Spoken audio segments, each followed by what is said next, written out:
Checking the old archives, the old channel backlog, it's been 7-ish months since we talked about CD Projekt Red just in general, I think, here in any sort of devoted video, or Cyberpunk 2077. There's a few reasons for that. One of them being that I get a little tired of negative news. You know, sometimes we obviously talk about it, but it's one of those things where I wanted this game to be really good, and it launched with a lot of problems, and it's been slowly being fixed over time. Now, this is a game that I'm very open to improving and becoming good over time. I actually, although I hate bad launches and they frustrate me, they are one of the dumbest things that still happens consistently in the game industry, which please stop, just delay it, make it better. Even though I hate that, I am very open to things becoming better and going back to them later. There's been a lot of examples of games being fixed over time. Destiny 1 with the Taken King is one of the biggest I can think of. So when it comes to game launches like CD Projekt Red's Cyberpunk 2077, I had a few things to say about it, and then I kind of backed off. I didn't want to milk it. I didn't want to just hit the negative news. But there is some positive news finally around this game, other than just general bug fixes, which I'm really happy about because I truly believe this is how you handle a community. This is how you should loop people in when it comes to gaming. Now, before we hop into this fully, please be sure to leave a like, subscribe for more content if you enjoy this. I appreciate you very, very much. And let's hop into it. Because CD Projekt Red, the developers behind Cyberpunk 2077, are looping the community in. They have just hired a bunch of modders to help fix back-end problems on the game. They're going to be working on things like mod support for the game. The thing with this is that these are people who understand how the game works. Modders are typically, they understand how the game works as well often and sometimes better than actual full-on developers who made a game. And you're going to say, well, Jay, that's not true. I mean, if that's true, they'd be on the team. But look at all the games that have been drastically improved by modders, not by official companies. Bethesda's titles are some of the biggest ones where modders come in and they take a bit of a janky mess and they really iron it out. They not only are able to add in tons of custom content, costumes, quest lines, voiceovers, UI overhauls, just the sky's the limit. You know, they can overhaul the entire game. There's a lot of overhauls for these games created by modders, especially with companies like Bethesda. CD Projekt Red is the same way. Modders are very, very invested in their games and improving them and making them better. And what better game to receive that support and be improved than Cyberpunk 2077, a game that people really wanted to launch better than it did. Now, recently, actually, it has been announced that CD Projekt Red are hiring modders to help fix the game. Some of these modders, and I very much apologize if I mess up your name, I highly doubt you will watch me because I am tiny, but are Trade Rain, Nightmaria, Bloomster, and R. Fuso. So these guys are known for being the folks behind Wolven Kit, which is actually an open source tool that allows modders to modify CD Projekt Red's Cyberpunk 2077 and The Witcher 3, and they're able to look through and edit different files with these tools without unpacking all of the files, which, layman's terms here, because my base understanding of this is probably not much better than many of you, and many of you probably know more than I do. Essentially, it allows them to go in, edit files, add content to the game, do all this different stuff, and tweak things without having to rip the entire game apart, which is very interesting. That's a very handy tool to have, and apparently it did impress CD Projekt Red, who was willing to come on and hire them under their own separate game studio, I guess independent development studio, and bring them on. Now, the only reason I'm talking about this is not because I was like, oh, hey, Cyberpunk 2077, this is easy views. I don't know how many people care about Cyberpunk right now. No offense if you love it. I'm just saying that it's one of those things where it launched rough, and it's been like 8 months, you know? So while I am personally still sitting around like, hey, I can't wait to download this game again and actually play it in 6 months from now when it's fantastically ironed out, I think a lot of people are going to be way far away from the game by then. But I think that this sort of thing deserves some goodwill, you know? CD Projekt Red burned a lot of goodwill. with the launch of this game. It was very similar to what Rocksteady did with the launch of Arkham Knight on PC, where it just really pissed people off, except that it wasn't just on one platform, it was on multiple platforms that this problem happened with Cyberpunk.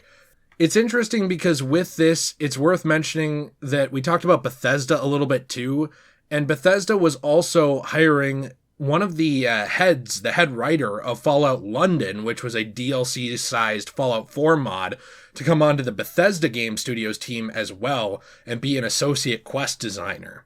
So, while this is mainly titled about CD Projekt Red, the thing that I love about this is that I think more companies have to actually start doing this. I've said it time and time again. Fans have fantastic ideas, but fans also have stupid ideas.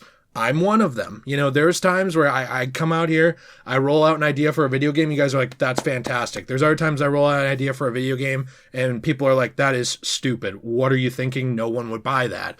You know, this is an issue with creative people in general, without tooting my own horn, because nobody likes idea people in general. That's just how it works. If you can't sit down and do the coding yourself, nobody wants to work with you, even if you have better ideas than they do. But the thing with modders is that they have both. Modders are able to come up with fantastic ideas for new content and also implement it. You know, modders are not the Degenerate J of a fandom where they can say, hey, look, in retrospect, I'd change these 5 things. Modders are like, hey, in retrospect, I'd change these 5 things. And oh, wait, I did. Here's a file. I did it. I have the knowledge to do that. I honestly think that more companies should be looking to community members like this. Like, yes, I do also think that they should be looking at discussion boards and forums and Reddit and stuff and gleaning ideas from them and saying, oh, hey, maybe that would work, or, oh, no, that wouldn't work at all. But bringing in the people who can then implement ideas and also have them, who are creative people who have the knowledge to put it to work, is fantastic. I always mention this example, so I'm going to brush through it real quickly. Christian Whitehead with Sega. He was actually someone porting classic Sonic games and messing around with his own stuff with Sonic, and he was bringing them to new infrastructure and new system hardware. Sega reached out to him, brought him in. He helped them make Sonic Mania. He was basically the creative lead of that game, and it sold like hotcakes. It brought Sonic the Hedgehog back to its old style, and people loved it. This is the kind of stuff you have to do. Bring in these community members that have fantastic ideas, who also have expertise and talents that they can shine and show off. Do not stifle them. A lot of companies have been known to stifle or kind of push down the modding community or even community feedback in general. I think that going forward, this is what you need to do.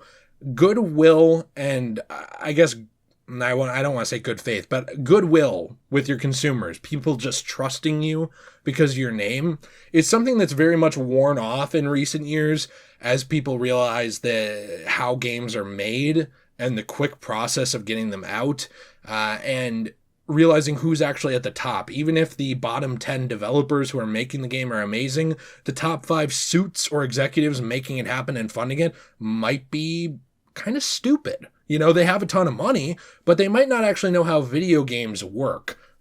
But one of them gets the final say because they have the money. You know, as people have sort of learned that that's how this industry works, and that's how every industry works, I think a lot of goodwill has been lost, and especially it takes a hit when things happen like Cyberpunk's launch.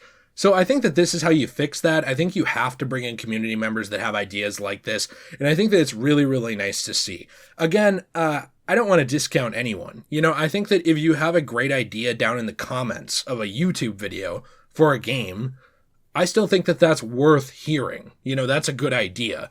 I still think that if I say something in a top 5 that's a good idea for a game, whether it's an indie or AAA game, I still think that's worth a company hearing. You know, I don't like the credentialist argument of you can't code, so shut the hell up. But I do think that these are the kind of people who need to be hired. These people are creative and they have talent. And that's something special to see. You need to bring this home. You need to bring this to your company to make good games. Let me know what you think in the comments down below. I'm very happy to see this. I hope to see more of this going on with CD Projekt Red doing this, with Bethesda having an example of doing this with the Fallout London writer. Also, obviously, like I said 100 times, Sega with Christian Whitehead. If you have your own example of this that you know of that I haven't mentioned, be sure to let me know in the comments down below. I'm always interested to hear these Cinderella stories when it comes to the gaming market and fans getting into positions where they can change things. And let me know what you think. Are you a fan of CD Projekt Red? Do you want to play Cyberpunk? Did you already play it? Would you ever come back if it's improved or not? Interested. Be sure to check out in the description down below. We have our secondary channel, Degenerate Plays, where we are playing through a wide variety of different video games right now. We are currently finishing up Assassin's Creed 2, hitting Medieval, and also right in the thick of it with Dead Space. So we are having a fun time over there, my friends and I, and we hope to see you there for our own community, where I do read your comments and love talking to you. Have a fantastic day, everyone, and as always, stay shui.